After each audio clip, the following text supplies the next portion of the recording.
Hello everyone, it's Mike Jones, president of the Medical Exercise Training Institute. And if you're a medical exercise or medical fitness professional out there, I know at this point you're starting to communicate with doctors, therapists, and chiropractors. And of course, you're starting to document what you're doing with your clients. So we wanted to go over real quickly the 8 documentation guidelines for medical exercise professionals. Now, folks, we've been doing this now for 29 years. We started with our first course back in 1994, and we've got medical exercise specialists now on 6 continents around the world.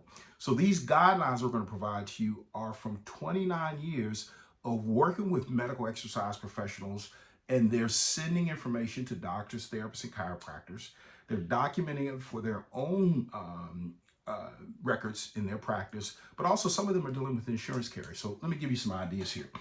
First one, accurately document session details. What that means is, as best you can, document as much as you can with regard to the details of what's going on or what went on in that training session. I know it's a pain, but folks, down the road, it may save you, especially if there's ever any liability issue. Next, note exercise or activities and the client's reactions. So note what exercise and or activities you did and the reaction that the client had to each one of those. Note sets, reps, intensity, and duration. Okay, sets, reps, intensity, and duration, so that if there's ever a question, you can reproduce, here's exactly what we did in the order of the sequence. Here are the sets and reps, the intensity, and also the duration. Note any pre-exercise complaints. So if the client is complaining about neck or shoulder pain or dizziness or anything along those lines, we're going to note it. Now, of course, if they're noting dizziness, you probably won't even go through with the training session, but please note any complaints the client has prior to the beginning of the exercise program. Next, note range of motion, strength, and functional changes. So if you work on a client or work with a client and you suddenly see an improvement in their strength, or maybe their range of motion is improved, the flexibility is improved, you want to note that because that now shows the exercise program is working. Use goniometric and strength measures. Now, I know some of you may not be proficient with a goniometer or maybe with manual muscle testing. But folks, as you deal more with medical professionals, their standards are goniometric measurements and standardized muscle testing guidelines and procedures and scales. You're going to have to start to understand these things. And you're going to have to understand how to perform them, but make sure you don't do the Google way of learning these things where you just go out and watch a video on Google and you kind of put it together.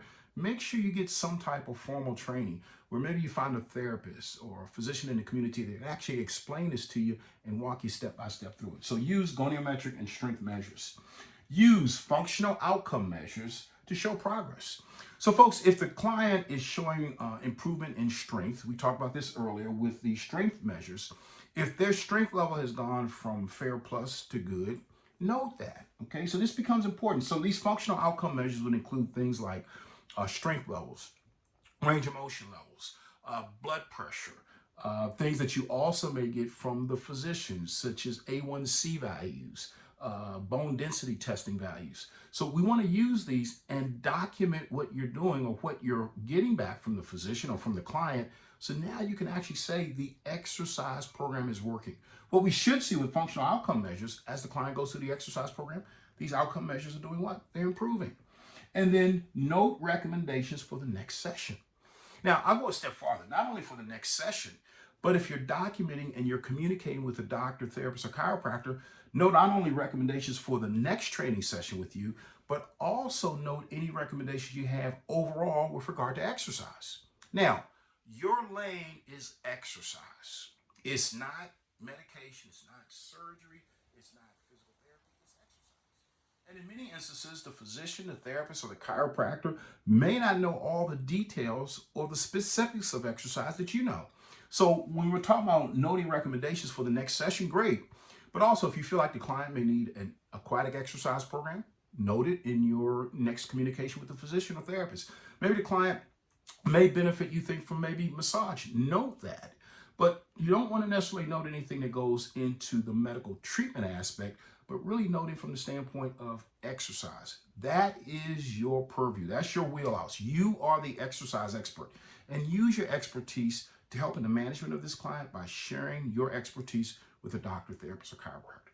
Now, I know many of you out there are dealing now with insurance carriers, you're communicating with doctors, you may want to check out our medical exercise training documentation and communication course.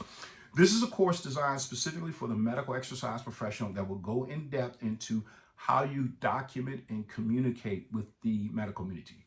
How do you document your sessions? How do you then communicate with the medical community? Because folks, at some point, you're going to have to send a letter to a doctor. You're going to have to document what you did in a session, and some of you will eventually deal with insurance carriers.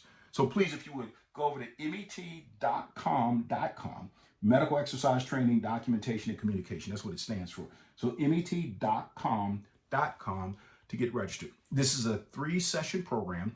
If you are available, we start on February 4th. If you're watching this video sometime after March 4th, that's when the course concludes, we do have a video component of this. We're going to record all the video segments and make them available to you. So if you're watching this after the live program is concluded, please take advantage of the recordings. We'll go in depth.